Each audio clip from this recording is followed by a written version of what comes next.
നമസ്കാരം. അധ്യാത്മരാമായണം ഗദ്യപാരായണം 13ാം ഭാഗത്തിലേക്ക് കടക്കുന്നു. നമുക്ക് ഇന്ന് വായിക്കാനുള്ളത് സീതാന്വേഷണമാണ്. അതിലേക്ക് കടക്കാം. എല്ലാവർക്കും നമസ്കാരം. ഹരിശ്രീ ഗണപതി നമ. വിഘ്നമസ്തു. രാവണൻ സീതയെ കട്ടുകൊണ്ടുപോയിട്ട് അശോകവനത്തിൽ പാർപ്പിച്ചിരിക്കുകയാണ്. സീതാന്വേഷണത്തെക്കുറിച്ചുള്ള ഭാഗം നമുക്ക് വായിക്കാം. മായാമൃഗരൂപത്തിലെത്തിയ മാരീചനെ വധിച്ചതിന് ശേഷം വേദസ്വരൂപനായ രാമൻ ആശ്രമത്തിലേക്ക് വേഗത്തിൽ തിരിച്ചു. 4-5 ശരപ്പാടു ദൂരം നടന്നപ്പോഴേക്കും അല്പം അകലെയായി ലക്ഷ്മണൻ്റെ വരവ് കണ്ട് ശ്രീരാമൻ അപ്പോൾ തന്നെ ഇനി ചെയ്യേണ്ടത് എന്താണെന്ന് മനസ്സിൽ വിചാരിച്ചു. ലക്ഷ്മണൻ സത്യാവസ്ഥയൊന്നും അറിഞ്ഞിട്ടില്ല. ഇപ്പോഴിനി അവനെയും വഞ്ചിച്ചേ പറ്റൂ. രാവണൻ കൊണ്ടുപോയത് മായാ സീതയെ തന്നെയാണ്. ലക്ഷ്മി ദേവിയെ മറ്റാർക്കെങ്കിലും ലഭിക്കുമോ? സീതാദേവി അഗ്നിമണ്ഡലത്തിൽ മറിഞ്ഞിരിക്കുന്ന വിവരം ലക്ഷ്മണൻ അറിയാതിരിക്കുന്നതാണ് നല്ലത്. അതുകൊണ്ട് ഞാനും പ്രാകൃതനെപ്പോലെ ദുഃഖിക്കണം. സീതയെ തെരഞ്ഞ് രാവണ രാജ്യത്തിലെത്താം. പിന്നീട് രാവണനെയും രാക്ഷസ വംശത്തെയും വധിച്ച് അഗ്നിയിൽ മറിഞ്ഞിരിക്കുന്ന സീതയെ സത്യപരീക്ഷ നടത്തി സ്വീകരിച്ചുകൊണ്ട് താമസിയാതെ അയോധ്യയിലേക്ക് പോകാം. ധർമ്മക്ഷയം വരാതെ രാജ്യം ഭരിച്ചുകൊണ്ട് കുറച്ചുകാലം ഭൂമിയിൽ വസിക്കാം. ബ്രഹ്മദേവൻ ഈ വിധം പ്രാർത്ഥിച്ചുകൊണ്ടാണ് ഞാൻ സൂര്യവംശത്തിൽ ഒരു മനുഷ്യനായി വന്ന് അവതരിച്ചത്. മായാമാനുഷനായ എന്നുടെ ചരിതവും മായാവൈഭവങ്ങളും ഭക്തിയോടെ കേൾക്കുകയും ചൊല്ലുകയും ചെയ്യുന്ന ഭക്തന് പ്രയാസം കൂടാതെ തന്നെ മോക്ഷം സിദ്ധിക്കും എന്നതിൽ സംശയമില്ല. ആയതിനാൽ ഇവനെ കൂടി വഞ്ചിച്ച് ഞാൻ സാധാരണ മനുഷ്യനെ പോലെ ദുഃഖിക്കാം. ഇപ്രകാരം മനസ്സിൽ കരുതിക്കൊണ്ട് ശ്രീരാമൻ ലക്ഷ്മണനോട് പറഞ്ഞു, ആശ്രമത്തിൽ സീതയ്ക്ക് തുണയായി ആരാണുള്ളത്? അവളെ തനിച്ചാക്കി എന്തിനിങ്ങോട്ട് വന്നു? രാക്ഷസന്മാർ തട്ടിക്കൊണ്ടു പോവുകയോ കൊന്നു തിന്നുകയോ ചെയ്യില്ലേ? ക്രൂരന്മാർക്ക് എന്താണ് ചെയ്യാൻ പാടില്ലാത്തത്? ജ്യേഷ്ഠൻ്റെ വാക്കുകൾ കേട്ട് ലക്ഷ്മണൻ വിവശനായി തൊഴും കയ്യോടെ നിന്ന് ഗദ്ഗത കണ്ഠനായി കണ്ണീർ തൂകിക്കൊണ്ടും ദേവിയുടെ വാക്കുകൾ ശ്രീരാമനോട് പറഞ്ഞു. ഹാ ലക്ഷ്മണ, രക്ഷിച്ചാലും വേഗം വന്ന് രക്ഷിക്കൂ. രാക്ഷസൻ ഇപ്പോൾ എന്നെ കൊല്ലും. എന്നിങ്ങനെ രാക്ഷസന്റെ വിലാപങ്ങൾ കേട്ട് അങ്ങയുടെ ശബ്ദമാണെന്ന് വിശ്വസിച്ച സീതാദേവി അത്യന്തം ദുഃഖത്തോടെ ജ്യേഷ്ഠനെ പെട്ടെന്ന് പോയി രക്ഷിക്കൂ എന്നോട് പറഞ്ഞു. ഇത്തരം ശബ്ദം എൻ്റെ ജ്യേഷ്ഠൻ്റേതാവില്ല, വിഷമിക്കേണ്ട. സത്യമായും ഇത് രാക്ഷസന്മാരുടെ ചതിയാണെന്നും അല്പസമയം ക്ഷമിക്കൂ എന്നും ഞാൻ പലതവണ പറഞ്ഞു. എന്നാൽ ദേവി ഞാൻ പറഞ്ഞതൊന്നും മനസ്സിലാക്കാൻ ശ്രമിച്ചില്ല. ദേവി പിന്നെയും പലതും പറഞ്ഞു. ആ പറഞ്ഞതൊക്കെ അങ്ങയുടെ മുമ്പിൽ പറയാൻ എനിക്ക് പ്രയാസമാണ്. ഇതൊക്കെ കേട്ട് സഹിക്കാനാവാതെ ദുഃഖത്തോടെ ഞാൻ ചെവിപൊത്തി. സീതാദേവിയെ സംരക്ഷിക്കുന്നതിനു വേണ്ടി വനദേവതമാരോട് പ്രാർത്ഥിച്ചുകൊണ്ടാണ് അങ്ങയുടെ തൃപ്പാദങ്ങൾ വണങ്ങാനായി ഇങ്ങോട്ട് പോകുന്നത്. എന്നാലും നീ ഇങ്ങോട്ട് പോകുന്നത് തെറ്റായിപ്പോയി. ദുർവചനങ്ങൾ കേട്ടാൽ സംശയമുണ്ടാവാമോ? സ്ത്രീകളുടെ വാക്കുകൾ സത്യമെന്ന് കരുതുന്നവൻ ഭോഷനാണെന്ന് നിനക്കറിഞ്ഞുകൂടെ? ക്രൂര രാക്ഷസന്മാർ സീതയെ തട്ടിക്കൊണ്ടുപോയോ പിടിച്ചു ഭക്ഷിച്ചോ എന്നറിഞ്ഞുകൂടാ. എങ്ങനെ പറഞ്ഞുകൊണ്ട് ശ്രീരാമൻ ആശ്രമത്തിനുള്ളിൽ കയറി സീതയെ അന്വേഷിച്ചു. എല്ലായിടത്തും നോക്കിയിട്ടും സീതയെ കാണാഞ്ഞ് ദുഃഖിതനായ ശ്രീരാമൻ വിലപിക്കാൻ തുടങ്ങി. ഹാ വല്ലഭേ, സീതേ, എൻ്റെ പ്രാണേശ്വരി, എന്നെ മോഹിപ്പിക്കുന്നതിനായി നീ ഒളിച്ചിരിക്കുകയാണോ? മൈഥിലി, നീ മടിക്കാതെ പുറത്തു വരൂ. ഇങ്ങനെ പറഞ്ഞുകൊണ്ട് കാനനം തോറും നടന്ന് ദുഃഖത്തോടെ അന്വേഷിച്ചു. വനദേവതമാരെ, നിങ്ങൾ എൻ്റെ സീതയെ കണ്ടോ? മൃഗസഞ്ചയങ്ങളെ, നിങ്ങൾ എൻ്റെ ജാനകിയെ കണ്ടോ? പക്ഷിക്കൂട്ടങ്ങളെ, നിങ്ങൾ സുന്ദരിയായ സീതാദേവിയെ കണ്ടോ? വൃക്ഷക്കൂട്ടങ്ങളെ, നിങ്ങൾ സത്യം പറയുവിൻ. നിങ്ങൾ എവിടെയെങ്കിലും എൻ്റെ പ്രിയതമയെ കണ്ടോ? ഇങ്ങനെ ഓരോന്ന് പറഞ്ഞ് വളരെ ദുഃഖിതനായി രാമൻ എല്ലായിടത്തും അന്വേഷിച്ചു നടന്നു. സീതയെ ഒരിടത്തും കാണാഞ്ഞ് സർവ്വവ്യാപിയും സർവേശ്വരനും സർവജ്ഞനുമായ ശ്രീരാമൻ ഒരു സാധാരണ മനുഷ്യനെ പോലെ ദുഃഖം പ്രകടിപ്പിച്ചു. കാര്യമാനുഷനായ ഭഗവാൻ ഇതൊക്കെ ചെയ്ത് മൂഢാത്മാക്കളെ വിശ്വസിപ്പിക്കാൻ വേണ്ടിയായിരുന്നു. തത്വജ്ഞാനികൾക്ക് അജ്ഞാനമില്ലാത്തതിനാൽ സുഖദുഃഖ വ്യത്യാസം മനസ്സിൽ തോന്നുകയില്ല. ജടായുഗതി. ശ്രീരാമൻ സീതയെ തെരഞ്ഞ് നടക്കുന്ന വേളയിൽ വഴിമധ്യേ തകർന്ന തേരും വില്ലും ശരങ്ങളും കിടക്കുന്നത് കണ്ടു. അന്നേരം ശ്രീരാമൻ ലക്ഷ്മണനോട് പറഞ്ഞു, കുമാര, ഒരു രഥം തകർന്നു കിടക്കുന്നത് കണ്ടോ? സീതയെ ഏതോ ഒരു രാക്ഷസൻ കൊണ്ടുപോയപ്പോൾ മറ്റൊരു രാക്ഷസൻ അവനോട് യുദ്ധം ചെയ്തു. അന്നേരം തകർന്ന തേർക്കോപ്പിൻ്റെ ഭാഗങ്ങളാവാം ഈ കാണുന്നത്. അവർ നമ്മുടെ ദേവിയെ രക്ഷിച്ചോ കൊന്നുകളഞ്ഞോ ആർക്കറിയാം. ശ്രീരാമൻ ഇങ്ങനെ പറഞ്ഞുകൊണ്ട് മുന്നോട്ട് നടക്കുമ്പോൾ ഭയാനകമായ ഒരു രൂപത്തെ കണ്ടു. ആ രൂപത്തെ കണ്ടയുടൻ രാമൻ ഇപ്രകാരം പറഞ്ഞു: ജാനകിയെ ഭക്ഷിച്ച് തൃപ്തനായ ഒരു രാക്ഷസൻ ഇവിടെ കിടക്കുന്നത് നീ കണ്ടില്ലേ? ഇവനെ ഞാൻ ഉടനെ കൊല്ലുന്നുണ്ട്. വില്ലും ശരങ്ങളും ഇങ്ങു തരൂ. ഇത് കേട്ട് ഉള്ളിൽ ഭയം പൂണ്ട ജടായു പറഞ്ഞു: ഞാൻ വധിക്കപ്പെടേണ്ടവനല്ല. അങ്ങയുടെ ഭക്തനും ദാസനുമായ ജടായുവാണ്. വിശേഷിച്ചും അങ്ങയുടെ പിതാവിൻ്റെ സുഹൃത്തുമാണ്. അങ്ങയുടെ പത്നിയെ ദുഷ്ടനായ രാവണൻ ബലാത്കാരേണ പിടിച്ചുകൊണ്ട് ആകാശമാർഗത്തിലൂടെ പോകുമ്പോൾ പെട്ടെന്ന് ഞാൻ ചെന്ന് അവനെ തടഞ്ഞു. അവനോട് യുദ്ധം ചെയ്ത് അവൻ്റെ തേരും വില്ലുമെല്ലാം ഞാൻ തകർത്തു. അപ്പോൾ അവൻ ചന്ദ്രഹാസം കൊണ്ട് എന്നെ വെട്ടിവീഴ്ത്തി. അതിയായ വേദനയോടെ ഞാൻ ഭൂമിയിൽ പതിച്ചു. അങ്ങയെ കണ്ട് വൃത്താന്തമെല്ലാം അറിയിക്കുന്നതുവരെ ഞാൻ മരിക്കുകയില്ല എന്ന വരം ഞാൻ സീതാദേവിയിൽ നിന്നും നേടി.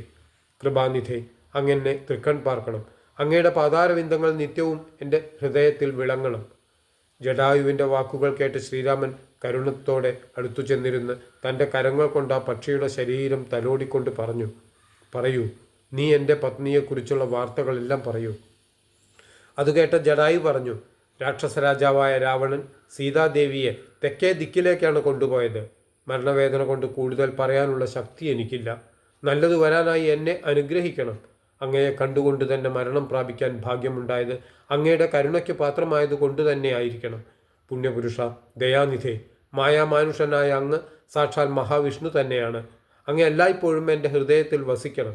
മേഘവർണ്ണനായ അങ്ങയെ അന്ത്യകാലത്ത് കാണാൻ കഴിഞ്ഞതുകൊണ്ട്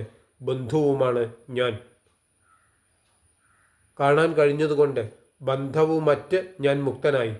ബന്ധുഭാവത്തിൽ ദാസനായ അടിയനെ ബന്ധുവത്സലനായ അങ്ങ് ഉച്ചമലരി പൂവ് പോലെയുള്ള അങ്ങയുടെ തൃക്കരങ്ങൾ കൊണ്ട് മെല്ലെ തലോടിയാനും ഭഗവാനെ, അങ്ങയുടെ ചരണങ്ങളിൽ തന്നെ മുഴുകാൻ അടിയന് ഭാഗ്യമുണ്ടാവട്ടെ. ശ്രീരാമൻ ഇത് കേട്ടിട്ട് പൂർണ്ണമായ ആത്മജ്ഞാനം ലഭിക്കത്തക്ക വിധം ജടായുവിനെ മെല്ലെ തലോടി. ആത്മാനന്ദം ലഭിക്കത്തക്ക വിധം ജടായുവിനെ മെല്ലെ തലോടി. അന്നേരം പ്രാണൻ വേർപെട്ട് ജടായു മണ്ണിൽ വീണു. ഭക്തവാത്സല്യ പരവശനായ രഘുവരൻ കണ്ണുനീർ തൂകിക്കൊണ്ട് തൻ്റെ പിതാവിൻ്റെ മിത്രമായ ജടായുവിൻ്റെ ശിരസ് എടുത്ത് മടിയിൽ വെച്ചു. എന്നിട്ട് അന്ത്യക്രിയകൾക്കുള്ള ഒരുക്കങ്ങൾ ചെയ്യാനായി ലക്ഷ്മണനോട് പറഞ്ഞു: അഗ്നി സംസ്കാരത്തിനായി വിറകുകൾ കൊണ്ടുവന്ന് ഒരു ചിത വേഗം തയ്യാറാക്കണം. ലക്ഷ്മണൻ ഉടനെ തന്നെ ഒരു ചിത തയ്യാറാക്കി. കുളിച്ചു വന്ന രാമൻ സംസ്കാര കർമ്മങ്ങൾ നടത്തിയിട്ട് വീണ്ടും കുളിച്ച് ഉദകക്രിയയും ചെയ്തു. ഒരു മാനിനെ വധിച്ച് മാംസകഷ്ണം പുല്ലിൻ്റെ പുറത്തു വെച്ച് സദ്ഗതി ഉണ്ടാകണമെന്ന മോഹത്തോടെ പിതൃക്കൾക്ക് വേണ്ടി ജലം സമർപ്പിച്ചു. എന്നിട്ട് ഭഗവാൻ ഇപ്രകാരം അനുഗ്രഹിച്ചു: പക്ഷികൾ ഇതെല്ലാം ഭക്ഷിച്ച് സുഖിക്കട്ടെ. പക്ഷിശ്രേഷ്ഠൻ ഇതുകൊണ്ട് തൃപ്തനാവട്ടെ. ജടായുവിന് മോക്ഷം ലഭിക്കട്ടെ.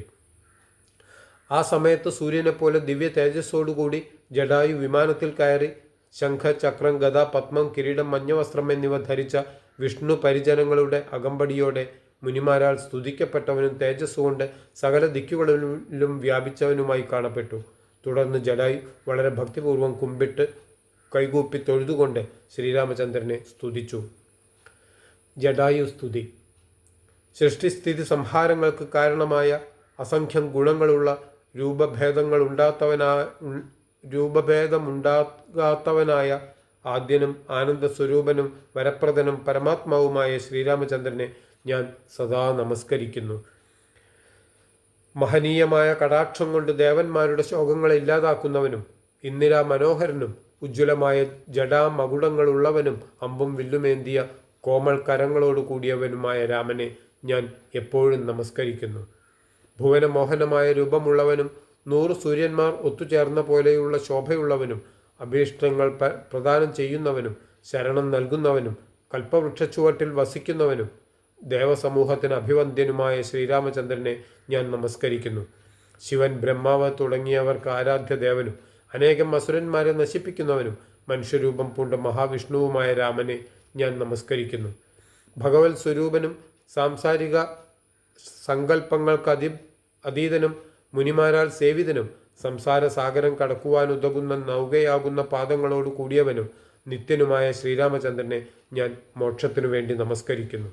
ശ്രീപാർവതി പരമേശ്വരന്മാരുടെ ഹൃദയങ്ങളിൽ വസിക്കുന്നവനും മന്ദരപർവ്വതത്തെ ഉയർത്തിയവനും ദേവേന്ദ്രനാൽ സേവിതനും ദേവവൃന്ദത്താലും അസുരേന്ദ്രനാലും സേവിക്കപ്പെട്ട പാതാരവിന്ദങ്ങളോട് കൂടിയവനും ഇന്ദ്രനീല കല്ലുപോലെ ശോഭയുള്ളവനുമായ ശ്രീരാമനെ ഞാൻ വസിക്കുന്നു. പരസ്ത്രീകളെയും പരധനത്തെയും ഉപേക്ഷിക്കുന്നവരും അന്യരുടെ ഗുണങ്ങളും ഐശ്വര്യവും കണ്ട് ആനന്ദിക്കുന്ന മനസ്സുള്ളവരും പരലോകഹിതത്തിൽ മാത്രം താൽപ്പര്യമുള്ളവരുമായ സജ്ജനങ്ങളാൽ സേവിക്കപ്പെടുന്നവനും ആനന്ദമയനുമായ രാമനെ ഞാൻ നമസ്കരിക്കുന്നു. പുഞ്ചിരി കൊണ്ട് വിടർന്ന മുഖകമലത്തോടു കൂടിയവനും സ്മൃതിക്ക് വിഷയീഭവിച്ചവനും കാർമേഘം പോലുള്ള ശരീരത്തോടു കൂടിയവനും വെള്ളത്താമര പോലെ മനോഹരമായ നയനങ്ങളോടു കൂടിയവനും സീതാദേവിയുടെ നാഥനുമായ ശ്രീരാമനെ ഞാൻ നമസ്കരിക്കുന്നു. ജലം നിറച്ച പാത്രത്തിലെല്ലാം പ്രതിഫലിച്ച് കാണുന്ന സൂര്യബിംബം പോലെ സകല ചരാചരങ്ങളിലും വാഴുന്ന പരിപൂർണനും അദ്വയനും മധ്യേയനും ഏകനും പരാപരനുമായ ശ്രീരാമദേവനെ ഞാൻ നമസ്കരിക്കുന്നു.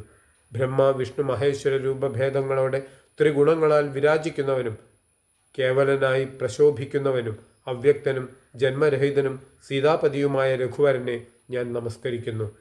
100 കോടി കാമദേവന്മാരെ പോലെ സുന്ദര ശരീരമുള്ളവനും ജനന മരണങ്ങളില്ലാത്തവനും ജഗന്മയനും നിർമ്മലനും ധർമ്മകർമ്മങ്ങൾക്ക് ആധാരമായിട്ടുള്ളവനും ആധാരമില്ലാത്തവനും നിർമ്മലനും ആത്മാരാമനുമായ രാമനെ ഞാൻ നമസ്കരിക്കുന്നു.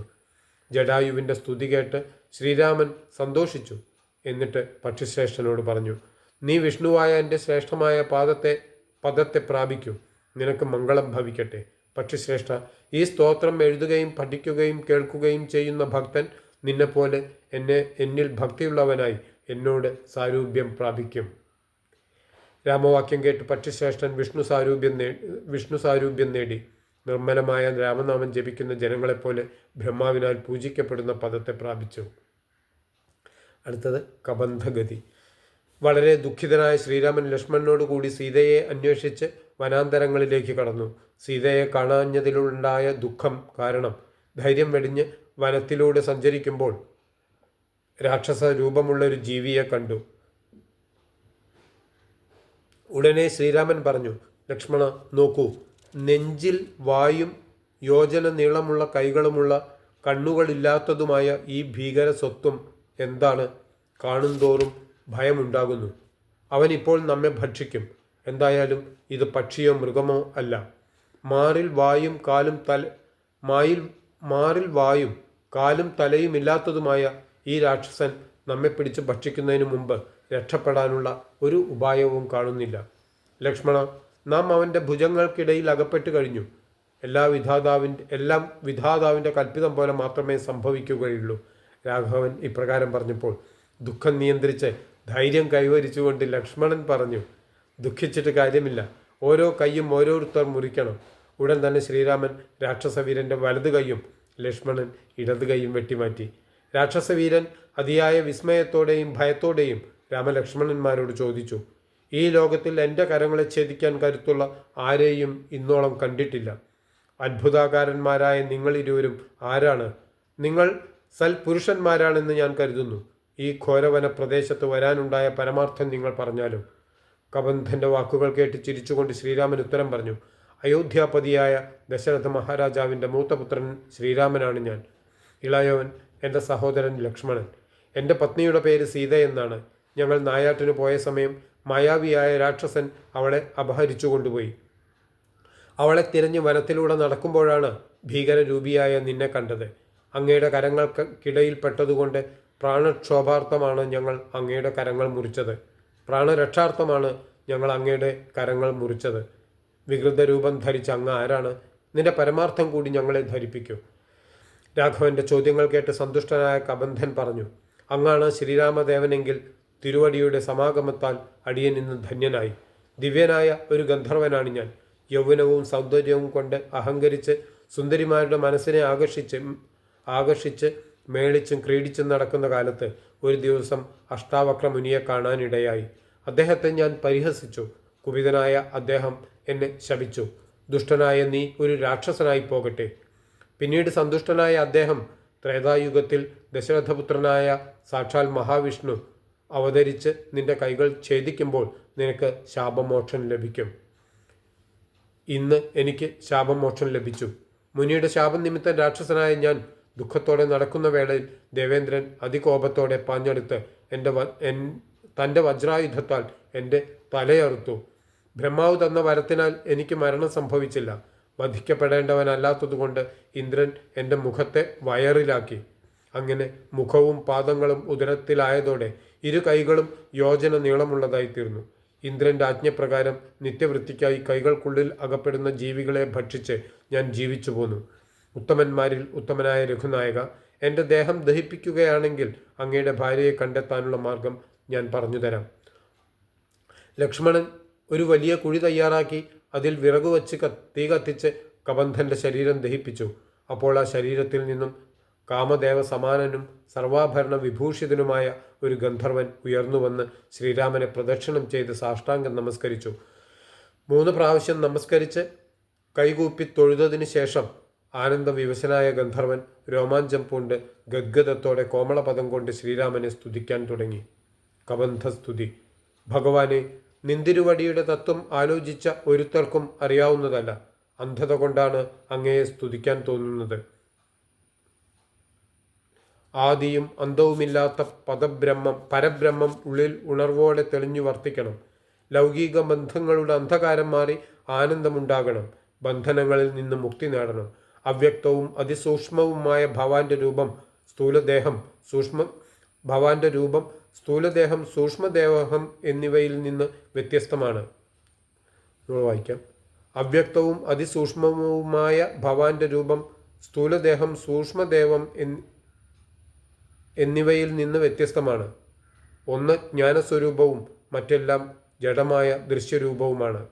മനസ്സിന് അതീതവും അനാത്മകവും പരമാത്മസ്വരൂപവുമായ ആ ബ്രഹ്മാനന്ദത്തെ അജ്ഞാനികൾ എങ്ങനെ അറിയാനാണ്? ബുദ്ധിയുടെയും ആത്മാവിൻ്റെയും പ്രതീതികളുടെ ഏകീഭാവമാണ് ജീവൻ. ബുദ്ധി തുടങ്ങിയവയ്ക്ക് സാക്ഷിയായി ഭവിക്കുന്നത് ബ്രഹ്മമാണ്. വിഷയാതീതവും നിത്യവും സർവാത്മകവുമായ നിർവികാര ബ്രഹ്മത്തിൽ അജ്ഞാനത്തിൻ്റെ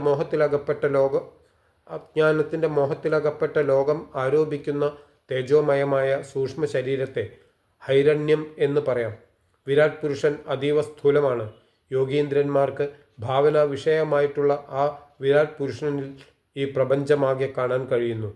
ബ്രഹ്മാണ്ഡ കോശമാകുന്ന വിരാട് പുരുഷനിൽ ഭൂതഭാവി വർത്തമാനങ്ങളും 14 ലോകങ്ങളും കാണാൻ കഴിയും. തുങ്കനും സന്മയനുമായ വിരാട് പുരുഷന്റെ അംഗങ്ങളാണ് 14 ലോകങ്ങൾ. ആ ശരീരത്തിൻ്റെ പാദമൂലമാണ് പാതാളം. മഹാതലം കണങ്കാലുകളും രസാതലവും തലാതലവും ഗുൽഫങ്ങളും സുതലം കാൽമുട്ടുകളുമാണ്. വിതലവും അതലവും തുടകളാണ്. ഭൂമി ജഘനമാണ്. ആകാശം നാഭിയും ദേവലോകം മാറിടവും മഹർലോകം കണ്ഠദേശവും ജനലോകം മുഖവും തപോലോകം ശംഖദേശവുമാകുന്നു. അതിനുമീതെ ബ്രഹ്മാവിൻ്റെ വാസസ്ഥലമായ സത്യലോകം ശിരസ്സാകുന്നു. മേഘക്കൂട്ടങ്ങൾ കേശങ്ങളും ഇന്ദ്രാദിദേവകൾ അങ്ങയുടെ ഭുജങ്ങളുമാകുന്നു. കർണങ്ങൾ ദിക്കുകളും അശ്വിനീദേവകൾ നാസികയുമാണ്. മുഖം അഗ്നിയും നേത്രം ആദിത്യനും മനസ്സ് ചന്ദ്രനുമാകുന്നു. ആ വിരാട് പുരുഷന്റെ ഭ്രൂചലനമാണ് കാലം. ബുദ്ധി ബൃഹസ്പതിയാകുന്നു.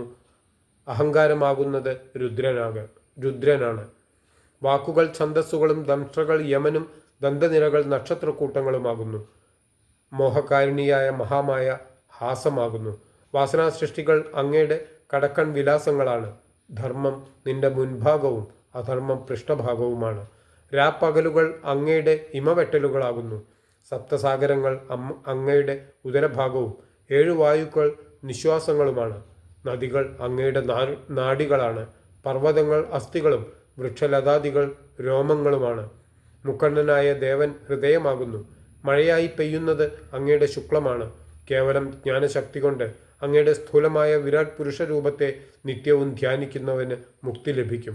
അല്ലാതെ ഈ പ്രപഞ്ചത്തിൽ മറ്റൊരു വസ്തുവുമില്ല. ഈ വിധത്തിലുള്ള രൂപം നിരന്തരം ധ്യാനിച്ച് ഞാൻ വന്ദിക്കുന്നു. ആ വർണ്ണൻ്റെ ഭംഗിയും നോക്കൂ. എല്ലാ സാധനങ്ങളും ഉൾപ്പെട്ടു വിരാട് പുരുഷ രൂപത്തിൽ.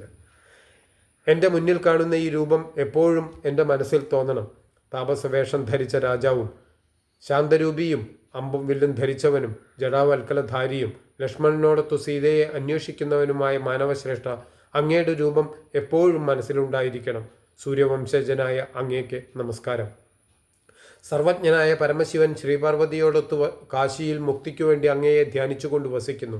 അവിടെ തന്നെ മുക്തി ആഗ്രഹിക്കുന്നവർക്ക് രാമ രാമ എന്ന താരക ബ്രഹ്മമന്ത്രം ഉപദേശിച്ചുകൊണ്ട് അങ്ങ് പരമാത്മാവ് തന്നെയെന്ന് വഴിപോലെ മനസ്സിലാക്കി സോമനാഥനും വസിക്കുന്നു. മഹാമായയുടെ മോഹാന്ധകാരത്തിൽ മൂടിപ്പോയ മൂഢന്മാർ അങ്ങയുടെ തത്വം എങ്ങനെ അറിയാനാണ്? ജഗൽ സാക്ഷിയായ രാമഭദ്രന് നമസ്കാരം. പരമാനന്ദ സ്വരൂപ, എന്നെ രക്ഷിച്ചാലും. ലക്ഷ്മണസേവിതനായ ജഗന്നാഥ, എന്നെ രക്ഷിച്ചാലും. ദയാനിധേ, നിന്നുടെ മഹാമായ എന്നെ മോഹിപ്പിക്കരുതേ. അങ്ങേക്ക് എപ്പോഴും നമസ്കാരം. ഇങ്ങനെ ഭക്തിപൂർവ്വം സ്തുതിച്ചു നിൽക്കുന്ന ഗന്ധർവനോട് ശ്രീരാമചന്ദ്രൻ പറഞ്ഞു, ഗന്ധർവശ്രേഷ്ഠ, അങ്ങയുടെ ഭക്തിയും സ്തുതിയും കൊണ്ട് ഞാൻ സന്തുഷ്ടനായി. അങ്ങ് എൻ്റെ പദത്തെ പ്രാപിക്കുക. യോഗീശ്രേഷ്ഠന്മാർക്ക് പ്രാപിക്കാൻ കഴിയുന്നതും പരമാനന്ദമയവും സനാതനവുമായ പദത്തെ എൻ്റെ പ്രസാദത്താൽ പ്രാപിക്കുക. മാത്രമല്ല, ഒരനുഗ്രഹം കൂടി ഞാനിതാ തരുന്നു. ഈ സ്തോത്രം ഭക്തിപൂർവ്വം ജപിക്കുന്ന ജനങ്ങൾക്കും മോക്ഷം ലഭിക്കുമെന്നതിൽ സംശയമില്ല. ഭക്തനായ നിനക്ക് അധപതനം ഉണ്ടാവുകയില്ല. ഗന്ധർവശ്രേഷ്ഠൻ വരം സ്വീകരിച്ചുകൊണ്ട് പറഞ്ഞു, മുൻപിലായി മതങ്കാശ്രമം കാണാം. അവിടെ ശബരി എന്ന ഒരു തപസ്വിനി വസിക്കുന്നുണ്ട്. അങ്ങയുടെ ചരണങ്ങളിലുള്ള അകമഴിഞ്ഞ ഭക്തി കൊണ്ട് ഏറ്റവും പവിത്രയായി അങ്ങയെ തന്നെ ധ്യാനിച്ചുകൊണ്ട് കഴിയുന്ന ആ തപസ്വിനിയെ കണ്ടാൽ വൃത്താന്തമെല്ലാം പറഞ്ഞു തരും. അങ്ങനെ നിങ്ങൾക്ക് സീതാദേവിയെ കണ്ടുപിടിക്കാനും കഴിയും. അടുത്തത് നമുക്ക് ശബരി ആശ്രമ പ്രവേശം നാളെ വായിക്കാം. നമസ്കാരം.